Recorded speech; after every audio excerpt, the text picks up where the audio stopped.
What's up, guys? It's Bardolph. Haven't done any videos in a while. I've actually got some really cool stuff planned in the future. I'm going to be doing, I suppose, a podcast.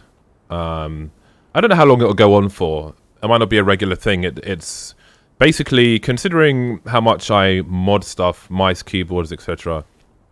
I'm going to do a little podcast around those things. And we'll see.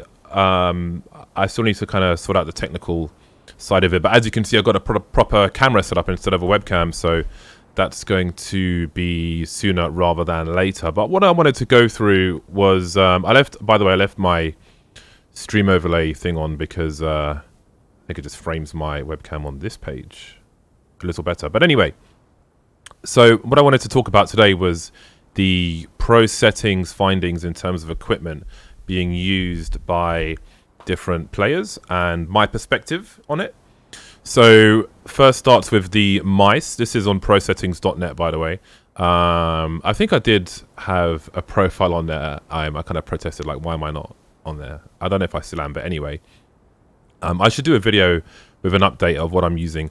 But here we go. So CSGO, most popular gaming gear and settings as used by 421 analyzed CSGO professionals. So I guess it's like now versus last year at a similar time. So in terms of the most popular mice, there was a time where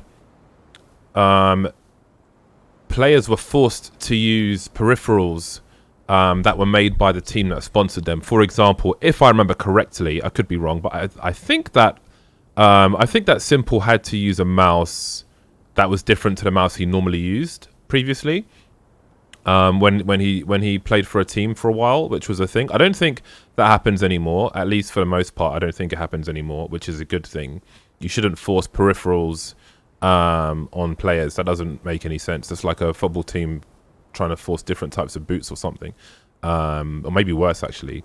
Because mouse sensors are something I'm going to go into in a different video once I learn more about them.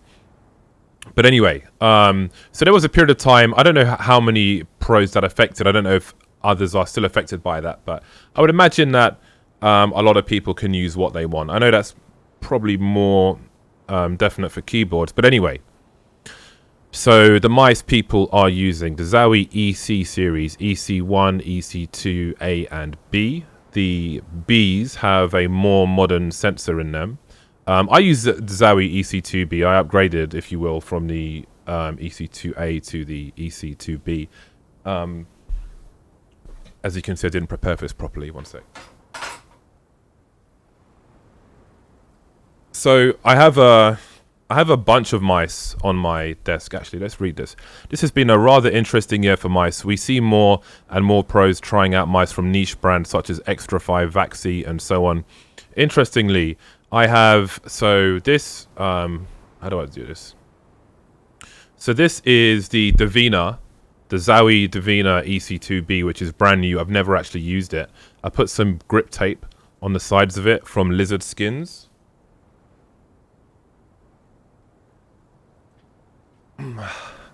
I'll definitely, I'll make notes and have this stuff prepared in future. But anyway, so here we go. Lizard Skins mouse grip is what I've got here. So you get a whole sheet, and you even get another sheet with which you can trace and like make a shape if you need to. So we can see the applications. I choose to apply them on the side of the mouse. I used to use badminton tape, but the problem was that with badminton tape, I had to put double-sided tape underneath, and eventually the tape would slide sideways because the badminton tape would slide along the double-sided tape, and it would just become a mess and become gross and stuff. So I think that this will likely be better over time because the adhesive is on the actual tape. So this is thinner though than the badminton tape I used to use, so it's taking some getting used to. So the Zowie I'm currently using is this one. It's the Tyloo edition. This is an older Lizard Skin. I don't know if it's a different type, but that's also Lizard Skins. This was given to me by a friend of mine. I also have, I'll get to the other mods in a second, but I've got Lizard Skin on both sides. This one's getting a bit dirty very quickly. I've had that on there for a week. But anyway, I'm very familiar with the EC series. I used to use an EC1. I've got a giant hand, but I use the EC2, which is the smaller version, because I have a high end. My eDPI is 1200, I believe. 800 DPI 1.5, and I like to throw the mouse around a lot. I like the weight of it. But as we can see, if I go back here, there is a mention of Extrafy and Vaxi mice. I actually have both those mice here. I've always been good friends with the people who are now at Vaxi and who used to be at Zowie. So I have the Vaxi mouse right here. I don't know if I can get it onto camera because it's actually plugged into my stream computer, but here's the Vaxi mouse. So I'll be doing a video about this mouse with the people who made it in future when I get my podcast stuff sorted out. I also have the Extrafy Street mouse, which they kindly sent me, which is on the opposite end of my desk, but I will be doing something about that in future as well. But they're all very interesting products. So yeah, there's Zowie's, I think it's long been the more popular brand of mouse when mice were not being forced on players, I would say. But I think that they have likely lost a lot of market to the wireless products that we're seeing from Logitech, like the G Pro. I bought a G Pro. You can see that the EC series is a right-handed... Oh my god, I'm not even showing you the screen. Oh god, I'm such a bot. Anyway, I'm not going to edit this. You can see that the Zowie mouse is a right-handed mouse. The G Pro is an ambidextrous mouse, and I couldn't be bothered to get used to it because, like, this... I have to go back and forth. So this has a quite significant bump here for your hand, and that's missing on a G Pro. And I don't like changing things about my setup. And the main problem, I guess, if you were going to go from a wired mouse to a wireless mouse, is that these paracord cable, the normal cable that comes with a Zowie mouse, I put mine all in the bin. They're very stiff. And like when I move the mouse around, I can feel the mouse cord, and I actually hate that. But I've been using paracord for quite a while. So this I paracorded myself recently, so you can see like it just doesn't move. Like you move the mouse and it moves minimally. People refer to this as like a dead snake. Whereas let's say that, like when you open this from the box, the cable it comes with is zigzagged. So if you move that, like a fair chunk of the cable is going to be dragging along, which is a horrible experience. Now, the thing, as I understand it, the thing with paracord, why you don't see paracord made by default, especially in Europe, is because of, I think it's EU laws. Basically, the default paracord cable doesn't meet the shielding requirements for the signal inside the mouse, which is why, like, the bigger brands have to do the shitty mouse cable, as I like to put it. But some brands will, sneak it in, basically. Which is definitely to the benefit of us gamers, because I had to do this myself, and I think I damaged the last one I did, which is why I had to replace it on my Tyloo mouse. But anyway, paracord makes the cable no longer an issue for me. It really does, and it's not too difficult to do yourself. It really isn't. Like, as far as this mouse is concerned, you take the skate off here, which you should do with a knife. If you try and bend it, then you're not going to be able to put this back on because it's going to be completely screwed. So you've got one screw here, you remove this, and then you basically remove the old cable. There's a bit of, you need a lighter because there's some shrink wrap which you have to do, but there are videos online, so it's not hard to do. Any questions, feel free to tweet me. I was going to make a video doing one, but to be honest, there's so many videos by the people who make the paracord cables that it's not really worth it.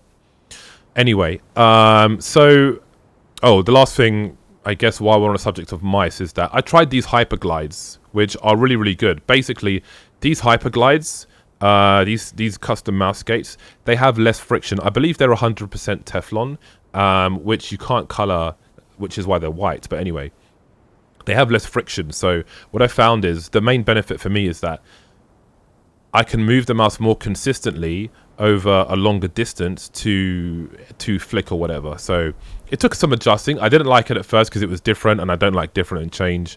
But once I got used to it, it was really good. And I swear by them now. I've got a bunch in the post. They're hard to find. I think Max Gaming in France have some if you are in Europe.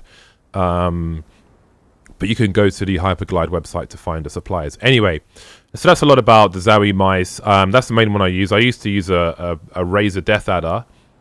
a while back. But what I like about the Zowie mice is that you don't need any software or anything like that. You plug it in and it's good to go. So that's the Zowie mouse. The G Pro, again, it's a wireless mouse. So if you like an ambidextrous shape, as you can see, this is ambidextrous. You can use it left or right side. I believe there are, if I remember correctly, I think there are buttons on both sides, and you can like remove buttons on one side if you want to. So this has proven very popular. People loving the wireless life. Then the Zowie FK is up there as well. Logitech G Pro X Superlight. I'm not familiar with this one. We can see it's new. So we got the Glorious mice. Now, Glorious mice, I haven't used any myself. I bought one recently and opened it up because I wanted the paracord cable, because I was impatient waiting for my new paracord cables, because this has the same sensor in it as my Zowie mouse. So I was kind of experimenting. I was like, oh, let me try this, but I never actually did try it. It doesn't have good reviews on Amazon in terms of wear and tear, the Glorious mouse. But yeah, I didn't try it really, so don't have much to say about it. The Xtrfy mouse, I quite like Xtrfy products. They've sent me a bunch of them. Never done a partnership or anything with money, so I've got no incentive to say it. Like, I quite like their keyboards. You know, I only used custom keyboards, but we'll get into keyboards in a second. But Xtrfy products I like. Their mouse, I need to do some more testing with it, but it seems pretty cool. The Vaxi mouse, again, I showed it to you earlier. That I'm gonna do with Xtrfy and Vaxi. I'm gonna do interviews with them about various things. So you can see Zowie with 46% of the market. I think they're losing market share because of the lack of wireless. We'll see what they have in the future, but I think they're going to have to go wireless just to stop losing market share to Logitech. Razer 6%. I thought it'd be more than that, but there we go. Going to keyboards now. Now, you can see HyperX Alloy is the most popular one. They've been big in the scene for a while. HyperX, Xtrfy. It's nice to see Xtrfy with reasonable market share, because again, of these like main manufacturer keyboards, the only one I've used recently is I used one from HyperX, which I'll get to later. But in terms of full size keyboards, Xtrfy sent me a keyboard which I quite like. I think Dan's girlfriend's actually using it because they sent it to me in LA. But I don't use full size keyboards. But I did try it out for a little while, and it felt really good. I thought it was like well built. I thought the keycaps were better than most.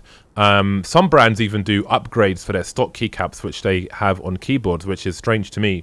And I think some manufacturers, quite honestly, just have really shit keycaps on their keyboards, where after a while they're going to get shiny or even start peeling, where there's like a gap for the Christmas tree stuff to come through the where the letters are. That stuff starts peeling off and it's just like terrible. But I did like the Xtrfy one that they sent me. Now, HyperX kindly sent me the HyperX X Ducky 60%, which I absolutely love. I'm looking for it. It's in my... it's over there somewhere. I'm not going to pull it out right now. Maybe another thing for another day, but I love that. That's a really sick keyboard. And I like that it says more and more professionals are switching over to smaller keyboards. I think like this is 10 keyless. This is a 10 keyless keyboard here, which is enough because some people use the F keys and have binds and things. I use a 60% keyboard, none of which here are 60%. But I used to play on a bureau, so that's why. But I've long been advocating smaller keyboards, and I know I've spoken to some manufacturers who are going to have smaller offerings this year. I won't mention who because that's up for them to announce. But there are promising things in that regard. I'm definitely. I mean, you guys know I love my 60%. So mousepads, I thought I might see a Zowie GTFX here, which is what I use. The GTFX is a big square keyboard mousepad. I think Guardian uses the same one. I will say though that the underside, actually I have one here. The underside of the GTFX I think is kind of lacking in that it doesn't really grip to a table very well. So this is the underside of the mousepad. You know, it's a used mousepad, so it looks like crap on the front. But anyway, this doesn't really grip to the table, which is annoying. I've seen I've seen videos of Guardian at LAN before, right? And I noticed that he had tape either end of his mouse pad to keep it in place on the table. Mine is actually jammed. I'm using a very long desk here, and mine is jammed between a speaker stand, another mouse pad, my keyboard, and a tripod for this camera. So I'm not in the worst position in that respect. But I think that, so there's this Japanese brand of mousepad which I experimented with. I think I gave mine to Sean Grills. It's called Artisan. You can get them on Amazon if you're interested. In America, I know you can import them on Amazon. Now those are packed flat, so they're not rolled up, which is one thing I hate. I did have a conversation previously with Extrafy about that in terms of space on a shelf in a store, etc., and why you like the economical and commercial reasons for wrapping up a mouse pad. So that's something like when I get them on the broadcast, I'll have a deeper conversation with them about. But anyway, in terms of grip on the underside of a mouse pad, the Artisan by far have the best grip for it onto a table that I have found on any mouse pad. I don't know how implementable their grip is on every mouse pad though, because I think it might, like it might make a surface maybe a little bit spongier, which might compromise the consistency depending on what the mouse pad is supposed to be for in terms of friction, speed, etc. So I won't say everyone should do this because I don't know if it's that simple. Oh my god, I didn't even talk about, well, I haven't got it in hand yet, but there's the new mice from Final Mouse, which I'm due to receive one of. I haven't received it yet, so I'll make a separate video about that when I get it.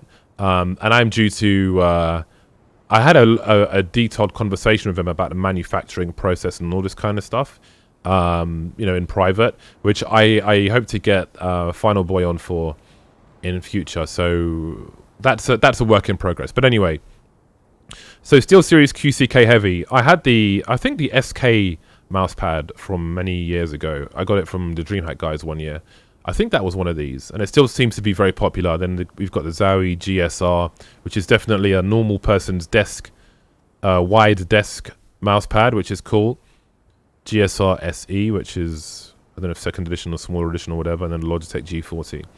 CSGO professionals are almost notoriously loyal to their gear, as evidenced by the fact that around 10% still using EC28. I was the same, despite updated versions being available. I respect that, because even if like the new one's supposed to be better and more this or that, it's like, if I don't have a problem with what I'm using right now, then I have no reason to change it. There's no reason to. But here we saw an interesting shift from the more controlling GSR to the slightly speedier GSR SE. Similar popularity revival in other games too. Then we move on to headsets. HyperX Cloud 2. As a person with a big head, I have one of these somewhere, but as a person with a big head, I don't like this one compared to the Cloud Flight, because the Cloud Flight headset has a like this one I'm using. This is a Mad Catz headset. I don't know if they make this one anymore, but this has like a wider profile, so it's not like applying pressure to my head. I feel like with the Cloud 2, I feel like that kind of headset, of which there are many different ones, kind of squeezes my head a bit more. So I find the HyperX Cloud Flight better, which is a wireless microphone. The problem though with wireless headsets is that most of them have really shit microphones, I guess because of power consumption. What I will say about the HyperX Cloud Flight is that the battery lasts a hell of a long time. So if any of you remember when I'm broadcasting in America, I can walk around my office with my headset on because it's wireless, which is really cool. But if something really great happens and I pop off, the microphone peaks and it sounds awful and very piercing. So that's something I've been struggling with in that respect in terms of broadcasting. Because, yeah, like here, I've got this professional, like, 300-pound microphone on an arm. But I don't necessarily want to buy another one of these in America. I've got a very niche problem, let's say. So there's a thing called Mod Mic, which is basically, it's a microphone that it's magnetically detachable. It has these little contacts with adhesive on one side, so you can apply them to things and then put the mic on and take it off. So I was using an external mic, which was very fiddly and kind of, it got to the point where, like, why even use a wireless microphone if you're going to have a wired mic attached to it? So that's something I'll sort out when I go back to America. That was very fiddly indeed. But yeah, anyway. So HyperX Cloud 2, very popular headset. Logitech G Pro X, I have never used that myself. HyperX Cloud Alpha, I don't think I've used that one. And Sennheiser GSP 600. I saw they were using this on the Blast broadcast, which was very impressive if it's a gaming headset, and made me curious to try one. Maybe, I don't know, maybe I'd use one in America. Because in the old office that we had, I could walk around wirelessly and like make coffee and stuff. But we're in a different office now, and I haven't even seen my desk because we moved there while I was stuck here. So we'll see. But I'm interested to try this anyway because, I mean, it looks pretty cool. It looks like, based on like the sound at the Blast events, seems like the best headset in that respect, at least in terms of microphone. Sound is a different story. There's a different Sennheiser headset which I have somewhere where people, I spoke to some of the Nordic players who would use them, and they said that you need to wear them in. Like they would leave them playing music for like 20 hours non-stop because the sound profile would improve over time. HyperX pretty much dominate the headset market in the CSGO Pro scene. Just under half of all professionals, 48% to be precise, use a HyperX headset. Sennheiser takes the second spot with 15%, followed closely by Logitech. I guess there's more Sennheiser headsets, which amount to 13% total. Monitors. So this one's the XL2546. I only know that because I have the flaps. I've put mine on monitor arms, so I don't have the stand anymore. Not much to say here. You know, Zowie has been the one for ages, so there's no real surprise there. Not familiar with non-Zowie gaming monitors for the most part, to be honest. eDPI. I know my eDPI is 1200. Mine's pretty high. I don't know what it is in terms of centimeters though. 86% of professionals use a polling rate of 1000 hertz on their mouse. I know there were problems before USB 3. I know there were problems. There could be problems with 1000 hertz, and it was maybe more prudent to play 500 hertz, but these days I don't think there's any issues anymore, so 1000 hertz is fine. Mouse acceleration is turned off. Yes. 93% of professionals use raw input. Yeah, I would imagine the other ones are just making a mistake there. Most used resolutions. It's amazing. I use 1080p. Obviously, I used to play 1.6 and stuff, and I used to be on 1024, 768. At some point, I used a Dell XPS laptop, and that was 1610. Which is partly why I use a 60% keyboard. I mean, I had general space issues, but also like with a laptop, my hand is here, my mouse is here, and I can't get used to like that. And I don't want to get used to that. Like with a full size keyboard, my hands being further away from each other. But anyway, most used resolution. So it's like me and Rops basically, 1080p. So many people on 4x3. It's a common belief that a lower resolution like 4x3 stretched or whatever, it would be better for ARPing. And considering like I've played CS for like 20 years, you know, it's not like I haven't played 4x3 before, but I just can't be bothered to change something in my setup again. So I don't do it. Anyway, I think that's it. I just wanted to go through this whole sheet basically and give my own perspective and talk briefly about my experiences with these different things. I think these stats are awesome. But again, I think like with headsets, for example, I think there's more likely to be like a sponsor requirement with some of these as well. But I know like the HyperX Cloud 2 are very popular with gamers at home as well. There's some of the people I play with on a daily basis use those and love them, so that's good. Yeah, so yeah, these things are really, really awesome. I'm glad we still have this every year. Well, we'll see how this video does. Any questions, or if I said something wrong, whatever, have some discussion in the comments, and I'll definitely reply. And hopefully we'll see some videos more often. Cheers.